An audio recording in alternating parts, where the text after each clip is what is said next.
Good morning, everyone. We are live with another podcast for IPL 2025. Me, Anirban, and Sanket ji with me, and we are back with living together. So, let's start with yesterday's match. And what a match! Right hello everyone. बढ़िया match था कल KL की। बिल्कुल बहुत अच्छी innings थी कल की। मैच फिनिश करके गया है और अच्छा स्कोर भी किया है, 90+ स्कोर किया है, तो लंबी इनिंग्स थी। चलो मैं फर्स्ट से शुरू करता हूँ जो था रॉयल चैलेंजर बेंगलोर। ठीक है, ये हम लोग पहले भी बात कर चुके हैं कि बेंगलोर का यही है कि जब तक फील्ड सॉल्ट चल रहा है तो इनका कोई इशू नहीं है। राइट। जब फील्ड सॉल्ट नहीं चलेगा तो क्या होगा कल बेंगलोर तो इवन फिलसॉल्ट भी स्टार्ट करके गया, 3 ओवर में ऑलमोस्ट 50 रन के राउंड हो गए थे। हाँ, हो गए थे तीनों तो 50 रन। मैं वही बोल रहा हूँ। इन चिन्नास्वामी ग्राउंड, चिन्नास्वामी जैसा ग्राउंड जो है वो हाई स्कोरिंग ग्राउंड है। Right. आप उस पे 3 ओवर पे 50 मार रहे हो, मतलब पिच पे ऐसा कुछ था नहीं। पिच पे ऐसा कुछ नहीं था। है? उसके बाद आपने 16 ओवर में 100 ही रन बनाए। वो विकेट भी जहाँ सॉल्ट आउट हुआ उसके बाद विकेट निकलता रहा। वो एंड में थोड़ा टीम डेविड ने रन बनाया है, इसलिए लेकिन स्कोर बढ़ गया। एक तो भाई साहब मेरे को समझ में नहीं आ रहा है, टीम डेविड को आपने कुणाल पांड्या के बाद भेजा। राइट। और बैटिंग ऑर्डर भी, मतलब बैटिंग के जो कल इंटेंट देखे तो मुझे लगा जैसे मिडिल ओवर डिफेंसिव खेला, जितेश शर्मा ने जैसे खेला है, 10 बॉल 11 बॉल खेल ली, वो सिंगल्स भी नहीं आ रहे थे। थोड़ा स्टिकी पिच तो था हाँ, इनिशियली, थोड़ा था। शाम को जो बारिश हुई ना, उससे क्या हुआ, उससे थोड़ा पिच थोड़ा सेटल हो गया और रन बढ़ने लगा ज़्यादा क्विकली। क्योंकि दिल्ली के इनिंग्स पे भी आपको याद होगा मिडिल ओवर में थोड़ा स्लो हो गए थे दिल्ली भी। ठीक है, उसके बाद अचानक से एक बार बारिश हुई और उस ओवर में हेजलवुड आया। हेजलवुड के एक ओवर में शायद अराउंड कितना पड़ा था, 20-22 पड़ा। उसके बाद से आपका रन होना शुरू हो गया। बारिश के वजह से ना थोड़ा पानी भी गया बॉल पे। और बाकी केएल राहुल है ऐसा प्लेयर, अगर वो सेट हो गया है तो पहले अपना टाइम लेगा थोड़ा, और अगर वो टाइम हाँ, सेट और हो गया तो फिर वो आराम से 20-25 रन भी बना दे तो कोई बड़ी बात नहीं है। तो स्टार्टिंग से आते हैं टॉस। पहले तो ये सोच एक समझ में नहीं आ रहा कि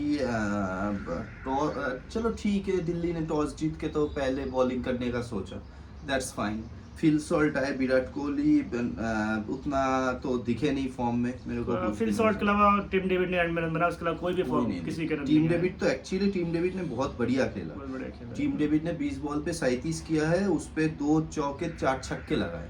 तो टीम डेविड तो अपना काम करके गए थे। लेकिन यही प्रॉब्लम है कि अगर आप पहले मिडिल ओवर में कम से कम 8 या 9 से रन रेट से रन नहीं बनाओगे तो it will be difficult in the end over. क्योंकि एंड ओवर में 3-4 ओवर में कितना ही पीट लोगे, कितना बना लोगे। टीम डेविड भी खेल रहा है तो हर बॉल तो वो खेलेगा नहीं, स्ट्राइक से भी हटेगा। एग्जैक्टली। और नीचे लास्ट में भुवनेश्वर कुमार आ गए थे, रन तो ऐसे ही कम हो गया था, विकेट भी गिरते रहे थे। टीम डेविड को हाँ एग्री करूंगा, टीम डेविड बहुत नीचे आया है भाई के 7th या 8th नंबर पे आया टीम डेविड, तो हाँ वो तो थोड़ा ऊपर। आरसीबी का भी वही सेम प्रॉब्लम दिख रहा है। जितेश चल रहा है मैच में, बट मुझे लगा टीम डेविड को आप जितेश के ऊपर भी खिला सकते हो। नहीं तो ठीक है ना, जितेश को आप भेज रहे हो, दैट्स फाइन। अब तक सेम टीम डेविड, और टीम डेविड आज हर मैच में अच्छा खेल रहा है, उसको थोड़ा ज्यादा बॉल खिलाओ यार। अब देखो, ये तो कोई रॉकेट साइंस नहीं है कि कुणाल पांड्या से टीम डेविड बेटर बैट्समैन है। He is a proper batsman. Kunal Pandya is a all rounder. और कुणाल पांड्या ऐसा भी नहीं है कि हार्दिक पांड्या की बिग हिटर है, नहीं है। वो काम चलाने वाला है, ठीक है, वो रन बना देगा, चौका छक्का भी मार देगा। लेकिन टीम डेविड अलग पावरफुल स्ट्राइकर है कि 200-250 के स्ट्राइक रेट से रन चाहिए, रन चाहिए। एग्जैक्टली, कुणाल पांड्या नहीं कर सकता, टीम डेविड कर सकता है। तो मुझे वो डिसीजन थोड़ा सा डाइसी लगा। बाकी तो रजत पाटीदार का कैप्टेंसी लेके मेरे को कोई क्वेश्चन नहीं, कल भी अच्छा कैप्टेंसी किया। हाँ कल भी बढ़िया था। बॉलिंग में भी, हाँ बॉलिंग में चलो उस पर भी हम आए के बाद में हेजलवुड को स्टार्टिंग में रोक के रखा था, विकेट मिला था। लेकिन एक्चुअली वो मुझे थोड़ा सा स्मार्ट मूवी लगा। सही था, भुवनेश्वर विकेट लेके गया। भुवनेश्वर और यश दयाल जो मिडिल ओवर में पिटता है उसको ऊपर करा दिया, और यश दयाल ने अच्छा ओवर किया। तो हेजलवुड को 5th ओवर में लाना was a good decision as per that time of, मतलब उस टाइम पे पर्टिकुलर टाइम में मुझे लग रहा था it was a good decision.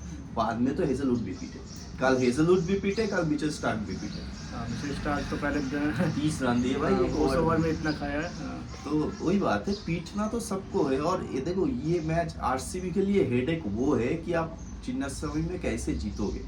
ये बड़ा हेडेक हो रहा है। देखो मुझे लग रहा है जो हम लोग अभी तक डिस्कस आईपीएल वो यही है कि आप 10-12 ओवर अपना 8-9-10 के रन रेट से खेलो, विकेट अपने हाथ में रखो, और उसके बाद आपके 7-8 ओवर आपके, अगर आपके 2 प्लेयर्स सेट हैं। कल भी आरसीबी के साथ यही नहीं हुआ, उनके विकेट गिरते रहे। एग्जैक्टली। और दूसरा आज के मतलब सिनेरियो में आप हर ओवर या तो मतलब 8-9 के रन रेट से निकलना कोई बड़ी बात नहीं है, बड़ी बात क्योंकि नहीं है। एक ओवर आपको अगर कम भी पड़ गया है, नेक्स्ट ओवर में आपको एक छक्का एक चौका मिल जाता है। प्लेयर सेट है, और जैसे मैचेस हो रहे 210-220 देखा है, विनिंग स्कोर है। बिल्कुल बिल्कुल 180-90 भी विनिंग स्कोर है। तो ये बड़ी दिक्कत है आरसीबी के लिए। एक तो दूसरा, अगर हेजलवुड जैसे कल पीटा, अगर हर मैच पे पीटते रहा इसके बाद, तो आरसीबी के लिए दिक्कत होगा। और चिन्नास्वामी में अगर आप टॉस नहीं जीत रहे हो, फास्ट बैटिंग कर रहे हो, you should score above 20-30 runs, because and में अभी तो आपका ड्यू नहीं है। चलो अच्छी बात है, लेकिन फ्यूचर में आएगी। फ्यूचर में ये मंथ जैसे ही थोड़ा एंड पे तरफ जाएगा, मई में जब आएंगे स्टार्ट होगी बैंगलोर में, तब ह्यूमिडिटी आ जाएगी और तब आएगी ड्यू। और चिन्नास्वामी हमेशा चेजिंग राउंड। हाँ, और बिल्कुल। और ये आरसीबी के लिए बहुत बड़ा रेड फ्लैग है कि ये अपने होम ग्राउंड को अपना नहीं बना पा रहे। बाहर तो ये जीत के आए, कितना जीत लोगे? 5 तो ऑलरेडी जीत लिए हो, ठीक है, सॉरी 5 बोल रहा हूँ, 4 तो ऑलरेडी जीत लिए हो, ठीक है। तो अगर आप होम ग्राउंड में नहीं जीत पा रहे हो तो मुश्किल है आपके लिए, ज़्यादा कुछ है नहीं। थोड़ा ये मुझे लगता है चैलेंजेस है इनके लिए ग्राउंड में, क्योंकि ये ज़्यादा टर्निंग कंडीशन भी दे सकते, क्योंकि अदर टीम्स के पास अच्छे स्पिनर्स है इनके कंपैरेटिवली इनके। एग्जैक्टली, वो तो भाई साहब इनके पास मौका था चहल को लेने का, इन्होंने लिया नहीं, बीट ही नहीं किया। अगर आप ज़्यादा टर्निंग ट्रैक बनाओगे तो दूसरी टीम आपके ऊपर ज़्यादा चढ़ जाएगी, उल्टा पड़ जाएगा, ठीक है। और ज़्यादा फ्लैट विकेट भी नहीं सकते, क्योंकि आपको फ्लैट विकेट अगर फिल शॉट नहीं चले निकल गए तो फिर ऐसे प्लेयर बहुत कम है जो 200-250 के स्ट्राइक रेट से कर पाए कंटिन्यूसली। तो यही है आरसीबी का हाल। अब दिल्ली के बात करता हूँ। पहले तो बात करते कि दिल्ली की ओपनिंग लेके, जो कल मैंने बात किया था। ओपनर एक तो निकल गए, इनका ओपनिंग समझ में नहीं आ रहा, और कितना दिन फेजर मागा को ये लोग चांस देते रहेंगे। तो ये बड़ी टेंशन वाली चीज़ है। अब मेरे को समझ में नहीं आता कि फेजर मागा, देखो प्लेयर तो अच्छे हैं लेकिन चला ही नहीं है, अच्छा है। और फिर केएल राहुल हर मैच में रन बना रहा है तो पता नहीं चल रहा है, क्योंकि अगर केएल राहुल तो ऐसा नहीं है हर मैच को जिता के जाएगा। ऐसे केएल राहुल प्लेयर वैसा ही है, लास्ट 2 मैच से बैक टू बैक जब से आया वो कंसिस्टेंटली खेलने वाला प्लेयर है। लेकिन कम से कम किसी प्लेयर को तो चलना चाहिए। ऊपर से आप दोनों अगर चल ही नहीं रहे हो तो एक काम करो ना, दोनों को रखो, एक को ऊपर भेजो, एक को फर्स्ट डाउन, मिडिल में केएल राहुल को फर्स्ट में भेज दो। अब प्रॉब्लम वही है ना, केएल राहुल को आप नीचे रख रहे हो, बढ़िया चीज है, लेकिन अब सोचो ना 200 के अगर ब्रांचेस होते और इन दोनों ने किया है, एक जन 7 बॉल पे 2 रन, एक 7 बॉल पे 6 रन, तो 14 बॉल, मतलब पहले पावर प्ले के 2-2.5 ओवर खेल के आप लोग बना कितने रहे हो? 8 रन। तो 2.5 ओवर में 8 रन आईपीएल में बहुत महंगा पड़ता है, ठीक है। कल तो चलो रन कम थी, जीत गए, यही 210-20 होती तो आपकी हो जाती हालत खराब। आपने फास्ट 6 ओवर को विकेट गिरने से पहले, गिर जाए कोई रखा नहीं, चलाना तो चाहिए, और आप लोगों का काम ही वही है। फेजर मैगर को रखा ही इसीलिए कि चलाएगा, 50 बनाएगा 20 बॉल पे, आप चला ही नहीं, आप कितने मैच खिलाओगे? यही बड़ी दिक्कत है। दूसरा मेरे को वो समझ में नहीं आया कि भाई जैसे ही 2 जल्दी विकेट गिर गए केएल राहुल के बाद ही अभिषेक पटेल को इम्पैक्ट प्लेयर भेज दिए। क्या है लास्ट में तो इनफैक्ट तो आधे प्लेयर आपके खेल ही नहीं पाए। ये अचानक से पैनिक बटन दबाना मेरे को समझ में नहीं आया दिल्ली का। नंबर 4 मुझे लगता है स्टब्स को भी खिला सकते हो आप। अरे नहीं चाहिए, अक्षर पटेल आओ, अक्षर आओ, उसके बाद आपको स्टॉप है, उसके नीचे आशुतोष शर्मा है, विपराज निगम है, इम्पैक्ट प्लेयर चाहिए तो नीचे भेजो, आशुतोष से पहले भेजो। अगर 5 विकेट 4 विकेट गिर जाए तो ठीक है, अभिषेक पटेल मैं समझ सकता हूँ। अब अक्षर से पहले इम्पैक्ट प्लेयर, क्या पैनिक बटन दबा रहे हो? दिल्ली बिना वजह जीत तो गए, लेकिन ये बेकार, मतलब ये पैनिक सीन है ना। मैं चौंक गया, मैंने बोला भाई ये 2 विकेट गिरा है, अब इम्पैक्ट प्लेयर, अब और ये नहीं कि टारगेट भी कोई बड़ा नहीं था। और मेरे को समझ में नहीं आता कि you have lots of player who need to get ball. कल भी देखो ना, कल नीचे से बैट्समैन को बॉल ही नहीं मिला, आशुतोष शर्मा वर्मा आया ही नहीं खेलने। अरे उनको तो बॉल दे दो, ये अभिषेक पटेल की जगह पे किसी दिन आशुतोष शर्मा को भेज दो ऊपर यार। वो फिनिशर है क्या? फिनिशिंग करता है, बैट्समैन नहीं है क्या? अजीब सोच है यार। फिनिश है तो लास्ट का 15 बॉल ही खेलेगा। अबे यार वो प्रॉपर बैट्समैन है, उसको भी खिलाओ, ऊपर खिलाओगे तभी तो ऊपर खेलेगा। ये सोच से निकलो दिल्ली। अभिषेक पटेल से बेस्ट स्ट्राइकर वो है आशुतोष शर्मा तुम्हारा। तो क्या मतलब समझ में नहीं आ रहा था आईपीएल में, ये अलग ही चल रहा है यार। मतलब बोल रहा हूँ ना, too good food to spoil, ठीक है। तो इन लोगों का हर किसी का यही है कि कुछ भी कर रहे हैं। दिल्ली तो जीत रहे हैं लेकिन समझ नहीं आ रहा है दिल्ली भी कैसे खेल रहे हैं, ठीक है। आजकल तो मुझे लगता है दिल्ली जब जीत जाता है ना ऐसे ऐसे पका हुआ मैच, तो मुझे लगता है कि वो खुद ही सरप्राइज हो जाते हैं कि हम भी जीत रहे हैं, हम ऐसे जीत रहे हैं। हाँ, किसी मैच में अगर चेज भी करें इनको ऐसा कोई बड़ा अभी तक तो इनको मुझे तो इनको अभी तक उतना कुछ बड़ा चेस कुछ नहीं बस मिला। फर्स्ट मैच में थोड़ा स्ट्रगल किया जा, आशुतोष शर्मा ने जिताया था सिंगल हैंडली, बस उसके अलावा तो इजी मैच रहे हैं। एग्जैक्टली तो और इजी इसलिए हो रहा है के राहुल हर मैच में पूरा कंट्रीब्यूशन दे रहा है, वो पहले ही बैटिंग कर रहा है तो अच्छा खेल के जा रहा है, तो बाकी के राहुल चल रहा है तो बाकी प्लेयर्स में इतना बर्डन आ ही नहीं रहा है। एग्जैक्टली तो वही बात है कि अभी तक मेरे को तो समझ में नहीं आया, ठीक है, कि क्या होगा। और क्या के राहुल की बात करूँ तो मुझे लगता है ठीक है जिस नंबर पे खेल रहा है, क्योंकि उसने यहाँ पे जो है स्कोर किया है, अपने कंट्रीब्यूशन दिया है, and opener as an opener IPL में बहुत ज़्यादा खेला है वो, बट उसके उस स्ट्राइक रेट के साथ रन नहीं आए कभी, हमेशा पावर प्ले में टीम का स्कोर नहीं कम रहा करता था, वो ओपन किया करता था।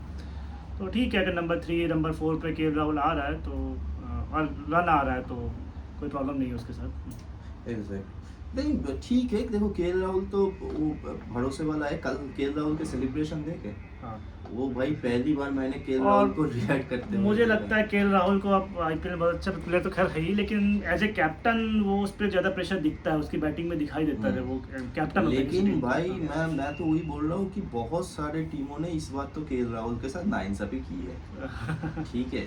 उसके खुद के टीम ने किए है, दिल्ली खुद किया है यार, दिल्ली खुद किया है, ठीक है। आरसीबी किया है, ठीक है। दिल्ली भी कैसे किया है मैं बताता हूँ, आरसीबी तो किया ही है, ठीक है। पंजाब किया है, ठीक है। पंजाब के लिए तुम आईआर के पीछे चले गए, ठीक है। बहुत सारे लोग केकेआर ने किया है, ठीक है। तुम साला वेंकटेश अय्यर को तुम खरीद रहे हो 26 करोड़ में, और केएल राहुल 6 करोड़ का है तुम्हारा, ठीक है। स्टूपिड भाई, स्टूपिड आईपीएल, ठीक है। स्टूपिड फ्रेंचाइजी, स्टूपिड आईपीएल, ठीक है। अगर इंडिया में टॉप बैट्समैन देखोगे, top quality batsman Virat Kohli के बाद कोई अगर है, या मैं तो बोलता हूँ टेक्निकल में सबसे ऊपर केएल राहुल का नाम आना चाहिए। टेक्निकलिटी पे विराट कोहली से भी मैं उसको हाई रेट करता हूँ भाई। इंग्लैंड में जाके ओपन करा, ऑस्ट्रेलिया में जाके ओपन करा, उसने ही खेला ना। रोहित शर्मा का टेक्निक नहीं है, वो खम्मा बैट्समैन। टैलेंट और टेक्निक में कोई प्रॉब्लम नहीं है, वो तो बहुत अच्छी है, बट इसका शायद वही सुन प्रॉब्लम हमारी थी माइंडसेट में जो अभी तक। हाँ, डिफेंसिव अप्रोच। एक बात बताओ, ठीक है, एक बात बताओ, डिफेंसिव अप्रोच जो बोल रहे हो, जो पंजाब के लिए उसने खेला था, वो नीचे के प्लेयर हग रहे थे, उसका वो नहीं खेल रहा था। वो तो 70 बॉल पे 100 मार के जा रहा था, वो 50 बॉल पे 70 मार के जा रहा था। उसने तो प्लेटफॉर्म देना ही था नीचे बैटिंग पिच पे। अगर मैक्सवेल के हग रहे हैं तो उनकी प्रॉब्लम थोड़ी ना। पंजाब को तो ऑलमोस्ट हर मैच में उसने प्लेटफॉर्म दे के गया है भाई। एज ए ओपनर तुम 12-15 ओवर तक, उसके बाद क्या एक्सपेक्ट, कोई भी टीम लूट लेगा वो भाई। वो लोग की सोच है कि हार रहा है टीम, उसकी गलती नहीं, गलती है भाई उसकी। वो बंदा हर मैच पे वो टॉप स्कोरर था, और उसका कोई स्ट्राइक रेट ऐसा नहीं था कि 100 का स्ट्राइक रेट हो, 140-45 में तब भी कर रहा था। वो इनिशियली स्लो खेलता था, लास्ट में आके एक्सीलेट करता था। जो मैच पे वो आउट होके जा रहा था क्योंकि लोग एक्सपेक्ट कर रहे थे कि राहुल फास्ट से लास्ट तक खेलेगा। अबे अजब बात है, तुम्हारे नीचे के फिनिशर क्या कर रहे, उंगली चूसने के लिए बैठे हो लॉलीपॉप लेके। तब तो ऐसा स्क्वाड था, गेल आता था नीचे, पूरन आता था, मैक्सवेल आता था, वो नहीं जीता तो नहीं जीता पा रहे, तो तुम उसको नहीं बोल के केएल राहुल पे कंधे पे दबा रहे हो। एलएसजी में क्या हुआ? एलएसजी में केएल राहुल जब भी खेला ऐसा नहीं हुआ कि रिक्वायर्ड बहुत ज्यादा रहा, कंट्रोल में रहा है। हाँ, वो फिनिश। अरे हाँ, और भाई देखो साफ सीधी बात है, कैप्टेंसी का प्रेशर अलग होता है, सब कुछ मैं मान सकता हूँ, लेकिन केएल राहुल का लक खराब था। एक तो लास्ट ईयर एलएसजी में टीम नहीं चल रही थी, उसकी गलती नहीं थी, उसकी बॉलर नहीं परफॉर्म कर रहे थे, ठीक है। तो और केएल राहुल कभी, मैं देखा हूँ ना, केएल राहुल इतने जर्नलिस्ट सबने केएल राहुल को बहुत गालियां दी है, ठीक है। केएल राहुल कभी रिएक्ट ही नहीं किया, केएल राहुल कभी रिएक्ट ही नहीं किया। बाकी सारे प्लेयर आके मुंह से ड्रेन निकाल के, विराट कोहली, रोहित शर्मा सब मुंह से हक के जाते हैं प्रेस कॉन्फ्रेंस पे। हाँ, कुछ भी बोल दो, आके करेंगे, I am okay with that, ठीक है, कोई प्रॉब्लम नहीं। लेकिन अगर इंडियन क्रिकेट में कोई गुड बॉय है वो तो केएल राहुल है, ठीक है, उस कोई बोलता नहीं है। कल जब उसने बोला ना ये मेरा ग्राउंड ऐसे दिखा रहा था, दिस इज माय ग्राउंड, ठीक है, मैं यहाँ का बाप हूँ दिखा रहा था ना, और ये फैक्ट है, वो हुआ का बाप है, वो विराट कोहली से ज्यादा स्कोर उसका है उस पे। तो आरसीबी का मारेगा, बाकी सब का मारेगा। क्यों मारेगा? क्योंकि केएल राहुल के साथ 9 से भी हुए 6 करोड़ का प्लेयर नहीं है वो, ठीक है। तुम ऋषभ पंत, तुम वेंकटेश अय्यर, श्रेयस अय्यर का तो मैं फिर भी छोड़ देता हूँ, Shreyas Iyer was like a champion captain, तो मैं छोड़ देता हूँ, ठीक है। श्रेयस अय्यर अच्छे फॉर्म में भी है, अच्छा प्लेयर है, वो ऑलराउंड स्किल है, तो श्रेयस अय्यर का मैं अलग से बोलता हूँ। ऋषभ पंत, वेंकटेश वेंकटेश अय्यर, जो है ठीक है, बनता नहीं है, ठीक और है। ऐसा नहीं कि परफॉर्मेंस नहीं इसलिए बोल रहे हैं, बट ऋषभ पंत से आप ये एक्सपेक्ट नहीं कर सकते 27 करोड़ का जो टैग है उसका, कि वो हर मैच में आके T20 में कभी कंसिस्टेंट रहा भी नहीं है वो। वही तो बात है ना, कभी कंसिस्टेंट नहीं रहा। लखनऊ की इतनी बड़ी घुस गई है, ठीक है। अभी तो कुछ मैच पूरन और वो मार्च वगैरह चल रहा है, ये भी हगेंगे, देखो कितना दिन ये सपोर्ट करेंगे। देखो पूरन जैसा बैट्समैन, ये जो कंसिस्टेंटली चल रहा है ना, ये मतलब लाख है, अच्छी लाख है, उसलिए वो लोग जीत रहे हैं। बहुत मुश्किल है ऐसे प्लेयरों को चलना। और ये ना एंड ऑफ द जाके सीजन जाके जब 6-7 मैच हो जाएंगे, पिचेस थोड़ा स्लो हो जाएंगे, बॉल में इतना नहीं आएगा, तब ये मार्च पूरन, चलो छोड़ो भी दो, पूरन का थोड़ा है, वो खेलने का स्टाइल है, वो खेल देगा। मार्च वगैरह, मार्करम, ये सब स्ट्रगल करेंगे। पंत खुद स्ट्रगल कर रहा है, तो एलएसजी के लिए दिक्कत होगी। और आपने केएल राहुल को छोड़ा, चलो अच्छी बात है, आपकी टीम में तो खेलता भी नहीं केएल राहुल, वो तो अलग बात है, लेकिन बाकी टीम ने बहुत नाइस। अरे भाई उनके दिल्ली के मेंटोर वो केविन पीटरसन ने बोला था ना, वो मैं देख रहा था कि केविन पीटरसन वो बोला था ना कि केएल राहुल की बैटिंग देखने से अच्छा है कि दीवार की पेंट सूखते हुए देखो।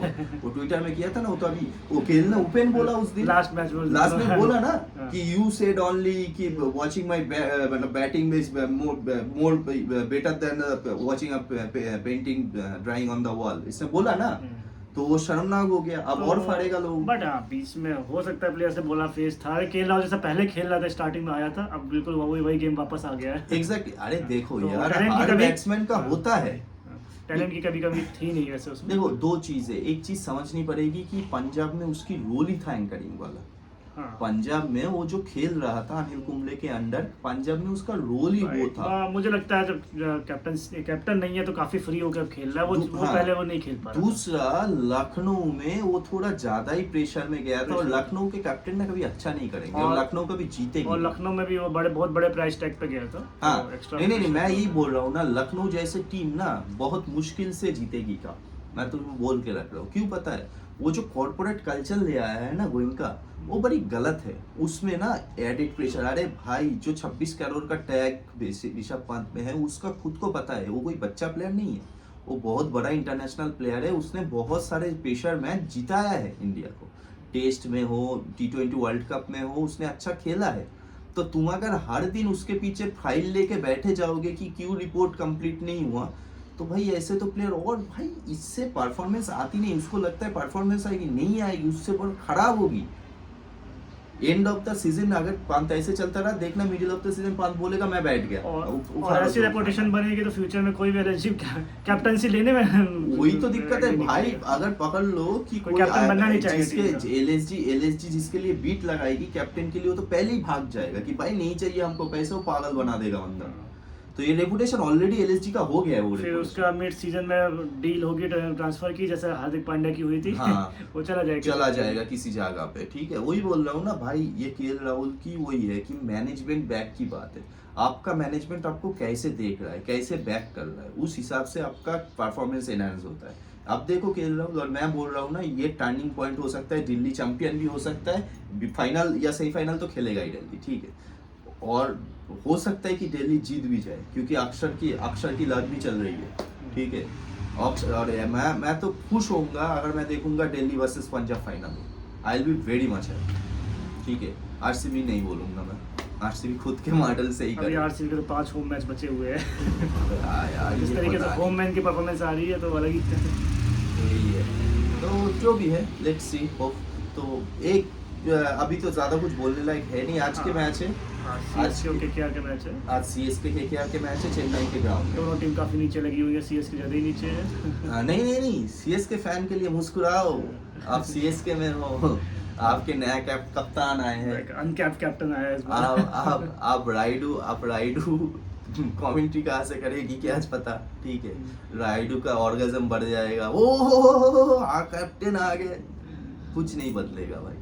हाँ तो बाकी जो अभी तक मैच हुआ ऐसा थोड़ी ना, उसमें गायकवाड़ के डिसीजन थे, कैप्टन तो तब भी धोनी था अभी तक के मैच में भी कैप्टन धोनी था। देखो एक साइकोलॉजिकली वो होता है, बूस्ट होता है कि चलो धोनी जी आ गए हैं, जो हमारा सबसे सक्सेसफुल कैप्टन रहा है वो आया है, वो टीम को लीड करेगा। वो ऑन स्कोर कार्ड आपको कैप्टन दिखिए, बट सीएसके के जो भी ऑन फील्ड या मतलब जो भी डिसीजन है, मुझे लगता नहीं धोनी के बिना कुछ भी होता है। लेकिन मेरा क्वेश्चन ये है कि सीएसके का जो छोटा मोटा पॉजिटिव पॉइंट था ना, उसमें एक बड़ा पॉजिटिव पॉइंट था गायकवाड़ की बैटिंग, ठीक है। और वो इस सीजन नहीं चली तभी टीम की परफॉर्मेंस बहुत बेकार। अरे नहीं भी चली तो नीचे चल जाती। सीएसके सुनो, सीएसके को जीतना है, कभी कभी पहले भी हुआ है कि गायकवाड़ पहले कुछ मैच नहीं चले, फिर कमबैक किया, फिर मतलब flying 50 2-3 match back to back मारा। तो गायकवाड़ जैसे बैट्समैन जो टेक्निकली बहुत साउंड होता है, एक दो प्लेयर ही थे जो खेल सकते थे, वो भी उसमें से एक चला गया। हाँ, पहले हम बोल रहे थे कि कान्वॉय को और राचिन को क्यों करा रहे हो, ऋतुराज को करो, अब ऋतुराज है ही नहीं। ऋतुराज है नहीं तो ये फिर राहुल त्रिपाठी आ जाएंगे। राहुल त्रिपाठी, दीपक हुडा, वही कोई रिप्लेसमेंट होगी तो और काम खराब ही होने वाला है। बड़ा वीक लग रहा है बैटिंग इनका, बॉलिंग तो वीक है ही। बॉलिंग वीक है क्योंकि बाकी दो तीन मैच से देख रहा, अश्विन आते पहले ओवर 20-22 रन दे देता, वहां से पूरा गेम ही चेंज। जडेजा का बॉल नहीं घूम रहा है, ठीक है। रचिन रविंद्र का बॉल उतना नहीं चलता है। उसके बाद आपके पास एक बॉलर है नूर, वो भी लास्ट दिन कुट खाए थे। बाकी अपोजिशन को पता है कि मुझे ज्यादा नूर के 4 ओवर निकालने हैं, बाकी 16 ओवर तो अपने रन बनाने के लिए, और अगर नूर पे भी रन बना लिए तो फिर लास्ट दिन तो वो भी बन गया था भाई। अगर पिच थोड़ा स्लो बनाए ना तो नूर को पिकअप कर लेते हैं लोग, बैकफुट पे खेल लेते हैं। फास्ट रहता है तो नूर जल्दी बॉल डालता है, तो उससे थोड़ा दिक्कत होता है। यही दिक्कत है चेन्नई में। चेन्नई के खुद के पिच अगर 170-70 बनाए चेन्नई पहले बैट करके, तो डिफेंड करना मुश्किल है। और अगर सामने वाला डिफेंड करना मुश्किल है, हाँ। ठीक है। और दूसरा अगर सामने वाले टीम ने 190 200 तो छोड़ो, 190 180 85 भी कर दिया, 180-85 चेज नहीं हो पाता है।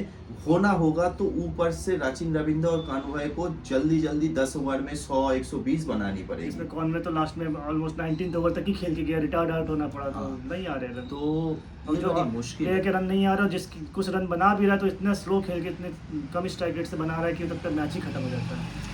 ये है। दूसरी तरफ केकेआर की टीम सही है, बस वो स्पेंसर जॉनसन की जगह अगर मोइन अली को ले आओ तो कोई कुछ फर्क नहीं पड़ता। और थोड़ा मुझे लगता है रसेल को ऊपर लाना चाहिए ना, ज्यादा बॉल्स खेलने को मिले। अब रघुवंशी को यार थोड़ा नीचे रखो, ऊपर अगर तुम्हारा नहीं, ठीक है रघुवंशी को अगर जल्दी 2-3 विकेट गिर गए तब भेज, बट रसेल को अब इतनी बॉल दो कि हाँ रसेल को कम से कम अगर आपका जो 4th विकेट हो या 3rd विकेट हो, अगर 12-13 ओवर के बाद गिर रहा है तो प्लीज सेंड रसेल। रिंकू को भेज दो, रसेल को मत भेजो, फिर रिंकू को भेज दो। रिंकू को भी लास्ट दिन नहीं भेजा, नहीं तो जीत जाते मैच। आपके पास मतलब मुझे लगता है रिंकू और में क्या फर्क पड़ता है, अगर रसेल है, रमनदीप भी है। एग्जैक्टली, उन्होंने रमनदीप को ऊपर भेज दिया, रसेल को भेजा, फिर नीचे रिंकू को। और वो मैच अगर रिंकू आगे आता, क्या पता जीत जाते। 4 रन से हारे हो आप मैच।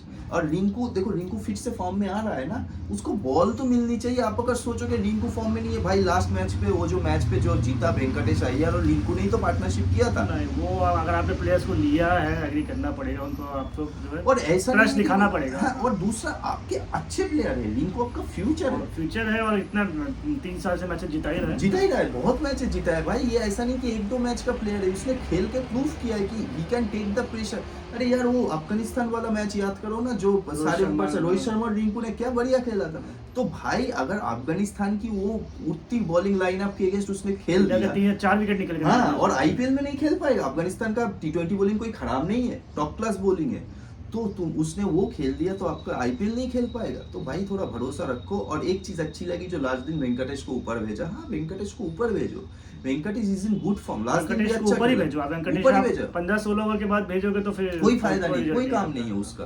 वेंकटेश को आप पहले ही तो देखो, आपका 2-3 ओवर में विकेट जा ही रहा है। और मुझे लगता है जैसे मुंबई सीएसके थोड़ी सी लेट कर दिया था, बट कुछ टीम्स को ऐसे हार्ड डिसीजन लेने की जरूरत है आईपीएल में कि प्लेयर रन नहीं बना तो रिटायर्ड आउट करो आप। हाँ, 13-14 बिल्कुल, ओवर तक रन बिल्कुल। नहीं है। आपका रसेल बैठा है, जो क्रीज पे प्लेयर उनके रन नहीं आ रहे हैं, रमनदीप बैठा है, रिंकू बैठा है, तो आप उनको रिटायर्ड आउट करो। एग्जैक्टली देखो, नहीं मैं तो ऐसे नहीं बोलूंगा कि केकेआर जिस दिन मतलब जो प्लेयर खेल रहा था वो तो मारते हुए आउट हुआ, ऐसा नहीं कि हाँ, कोई अगर कोई टुक slow कर रहा खेल था, स्लो नहीं खेल रहा था। slow खेल जो रमन आउट हुआ, गलत आउट हुआ, ठीक है, वो मारते हुए आउट हुआ। रघुवंशी भी एक चौका मार के एज होके आउट हुआ। वैसे ऐसा प्रॉब्लम है नहीं, रहाणे भी अच्छे स्ट्राइकर के साथ हाँ, खेल रहा है। नहीं तो- कोई ऐसा नहीं है, मैं नहीं बोलूंगा केकेआर में एज सच कोई है कि स्लो साइड से खेल रहा है। मैं अंकिश रघुवंशी भी अच्छा बैट्समैन है, लेकिन उसका बनता नहीं है। जब आपके पास इतनी लंबी बैटिंग लाइनअप है, आप उसको फालतू का, ठीक है मैं समझ सकता हूँ कि यंग प्रोटोजे है, सब कुछ है, लेकिन आप जगह नहीं बन रहा है जगह नहीं बन रही तो है। घुसा रहे हो जोड़ बुझ के, जीतना कॉम्बिनेशन की जरूरी है वजह से ना। फिर हाँ, टीम का मतलब कि स्कोर कम रह जा रहा है। लास्ट मैच आपने मतलब जीता हुआ मैच हारे हो, जो रन रेट से आप लोग ने 11, 12, 13 ओवर तक हाँ, कंप्लीट किए थे, exactly। वो आपके हाथ का मैच था। और रहाणे आप रन बना रहा है, इससे बड़ा क्या रहाणे तो प्लस हर मैच के लगभग इससे रन बड़ा बना क्या रहा है प्लस यार, पॉइंट और मतलब वो 160-70 के स्ट्राइक रेट से बना रहा क्योंकि है। इस टीम में अभी तक हम जो पहले आईपीएल से पहले डिस्कस करते थे वो यही था कि रहाणे का स्ट्राइक रेट सबसे बड़ा कंसर्न होगा, concern बट था। वो तो अच्छे स्ट्राइक रेट से रन बना रहा है। भाई उसके वो बाद लीडिंग फ्रॉम द फ्रंट कर रहा है, उसका सब कुछ बढ़िया है। और दूसरा ये सबसे बड़ी अच्छी बात है, वो चंक ऑफ रन बना रहा है, 50-60 हर मैच पे पेल के जा रहा है, और अच्छी स्ट्राइक रेट से ऊपर में आके वो तो हर मैच पे पावर प्ले में आ रहा है। जो मैच पे लग रहा है कि यार स्लो जा रहा है, उसने फिर मार के छक्का चौका मार के रन रेट भी सही रख रहा है। इतना प्रेशर लेने की जरूरत नहीं है। You had a good team. अब एक काम करो, स्पेंसर जॉनसन कुछ बन नहीं रहा है, या तो एनरिक नोकिया को लाओ, या तो फिर इंडियन फास्ट बॉलर खिला के रसेल को यूज करो, और मोइन अली को ले आओ। आपके पास एक ऑफ स्पिन ऑप्शन आ जाता है, स्पिनर है, लेफ्ट हैंडर बैट्समैन बहुत सारे हैं इनके पास, दुबे है, रचिन रविंद्र है, कॉनवॉय है, जडेजा है, बहुत सारा लेफ्ट हैंडर है। तो you can find that Moeen Ali very useful. और चेन्नई के बीच में शायद आज मोइन अली खेल भी जाए, खिलाना चाहिए। ठीक है। तो आपके पास सिर्फ मोइन अली आता है तो ये एक अच्छी बात है बैटिंग कि भी आपकी लंबी बैटिंग होती भी है। बहुत बैटिंग लंबी हो लंबी जाती है। दूसरा, आपको जरूरत नहीं है, स्पेंसर जॉनसन कुछ उखाड़ नहीं रहा है, तो आपको अगर चाहिए ही खान नहीं रहा, एंड्रिक रन नोकिया नहीं को, दे रहा यार है। नोकिया तो फिट है ना, या तो नहीं है अनफिट है, फिट है तो एक मैच खिला के देख लो यार, क्या पता नोकिया जिस लेंथ पे बॉल डालता है, जिस स्पीड से डालता है, काम कर जाए यार। उसके बाद आप नोकिया को कंटिन्यू करा रहे, चांस तो लेके देखो यार एक मैच पे, अगर फिट है। इतना ही है। मैं जो भी है, ये मैच इंटरेस्टिंग होगी, थोड़ा मतलब स्लो भी हो सकता है, ठीक है। क्या लगता है आज तो चांसेस तो मुझे अभी केकेआर का लग रहा है। मैं बोलूंगा चेन्नई जिंदाबाद, ठीक है। सपोर्ट चेन्नई के साथ है, बट आज जैसे परफॉर्मेंस रही है देख के लग नहीं रहा है कि आज वो टैगलाइन होना चाहिए, मेरा फोटो वर्सेस तेरा फोटो। इस पे टैगलाइन होना तो चाहिए। जो मेरी प्रोबेबिलिटी लग रही है मुझे केकेआर 70-30। हाँ, नॉर्मली देखो तो मैं तो बोलूंगा 60-40, क्योंकि क्लोज मैच होता है, डिपेंड करता है कि चेन्नई कैसे, क्योंकि धोनी आ रहा है। एक तो चेन्नई को हर मैच में चेस करने को मिला है, तो पहले बैटिंग करके मैं देखा नहीं हूँ कैसा अभी तक उनकी performance हाँ, रहती है। पहले बैटिंग और सेकंड बैटिंग, देखो सेकंड बैटिंग में बेटर होगा, आसान होगा। सीएस के अभी तक 5 मैच देख के तो समझ में आया कि चेजिंग साइड नहीं है, वो नहीं चेज है नहीं कर तो पाए। शायद सीएसके, लेकिन वो पहले भी बैटिंग करने जाएंगे तो ओवर एग्रेसिव तो खेल नहीं पाएंगे। 150, 60, 70 तक भी आप चले जाओगे तो कम से कम फाइट तो दे लेकिन पाओगे। बट बॉलर भी ऐसे कुछ खास नहीं है कि उनके डिफेंड कर ले। 170 तक तो डिफेंड नहीं होगा यार, मुश्किल है। क्योंकि बॉलिंग में भी इतना स्ट्रेंथ क्योंकि नहीं दिख रही है। आजकल ऐसे टीम में प्लेयर है जो 10-15 बॉल पे 30-40 बना देते Exactly, हैं, और वो खत्म हो जाता है खत्म हो मैच। जाता है। 130 मैच। और या आपकी बॉलिंग में इतना स्ट्रेंथ हो कि लगे डिफेंडर इसको डिफेंडर, वो भी नहीं दिख रहा है। अश्विन दूसरा- जडेजा विकेट नहीं ले पा रहे, रन खा रहे हैं। मेरा एक ब्लाइंड प्रेडिक्शन है, अगर आज नारिन 10 बॉल टिक गए तो चेन्नई की खैर नहीं, चेन्नई खैर तो क्योंकि चेन्नई के पास जो बॉलर्स है ना, वो नारिन का कुछ उखाड़ नहीं पाएंगे, क्योंकि स्लो बॉलर से पतिराना जब तक आता है ना, तब तक तो मतलब वो बना देगा नारिन, 50 के ऊपर बना नारायण तो देगा। पतिराना को भी खेल सकता है इनफैक्ट। हाँ, वो पतिराना भी वो पैर में डालेगा, उसका एक ही काम है, वो पैर में डालता है, पैर में अगर निकल गया है पतिराना। तो अश्विन के साथ तो पता नहीं क्या हर ओवर में आते 20-22 रन देके मैच अश्विन अगर नारिन के सामने आ गया तो 3 छक्का तो पकड़ के चलो, क्योंकि वो डालेगा, वो इधर बॉल आएगा, मारेगा। फिर 1 6 पड़ता है तो उसके बाद पूरा ओवर उसका हर बॉल अलग एक्शन के साथ आती है। अब मैं फिर बोल्ड प्रेडिक्शन, अगर नारिन 10 बॉल टिक गए तो खैर नहीं, चेन्नई की आज पीट के जाएगा। 10 बॉल खेलना तो कोई क्योंकि बड़ी बात स्लो नहीं, बॉल ना किसी उसका मजा आता है उसको खेलने में, ठीक है। और ये लोग का ज्यादातर स्पीड नहीं है, 130-35 वाला ही बॉलर किसी है, बॉलर पे स्पीड नहीं है। तो ठीक है। सैम करन, मजा आएगा देखने में, जगह स्विंग ना मिले तो मजा ही आ जाए। सैम करन को तो इतने बॉलिंग मिल भी रही है, खलील और पतिरानी ही खराब खलील नहीं अच्छा कर डाल रहे रहा हैं। है, खलील अच्छा डाल रहा है, हर मैच पे खलील अच्छा डाल रहा है। खलील का पहला 1-2 ओवर देख लो, फिर विकेट तो- निकाल भी दे रहा है एकदम। हाँ हर मैच में बिल्कुल, विकेट निकाल अच्छा रहा है। अच्छा डाल रहा है, ठीक है। और मैं तो बोल रहा हूँ कि डिकॉक नहीं चल रहा है, डिकॉक को बदलो यार। डिकॉक का एक बड़ा जो मुझे दिख रहा है हर टीम को समझ में आ गया है कि पीछे 2 प्लेयर रखो और शॉट डालो, वो ऐसे ही मारेगा और पीछे कैच आउट होगा। लास्ट दिन में मुंबई के हाँ अगेंस्ट पेस मत दो, आप थोड़ा स्लोअर बॉल डालो तो वो शॉर्ट बॉल वो रुक नहीं पाता, वो मारता है हाँ। और वो 80% टाइम कैच आउट होता है हाँ, पीछे क्योंकि डीप में दो। प्लेयर्स की इतनी, उस प्लेयर की इतनी एज हो गई, अपने जब पीक पे रहा है तो उस शॉट पे बहुत रन बनाए पर हाँ। और यार आपके पास गुरबाज बैठा है यार, क्या कर रहे हो आप लोग, समझ में नहीं आता। गुरबाज बैठा हुआ है, ट्राई। और दूसरा आपका ये भी है कि मोइन अली को अगर नहीं चाहिए आपको, आप रोमन पावल है उसको खिला लो, बैटिंग बॉलिंग दोनों कर लेता बॉलिंग भी है। दे दो।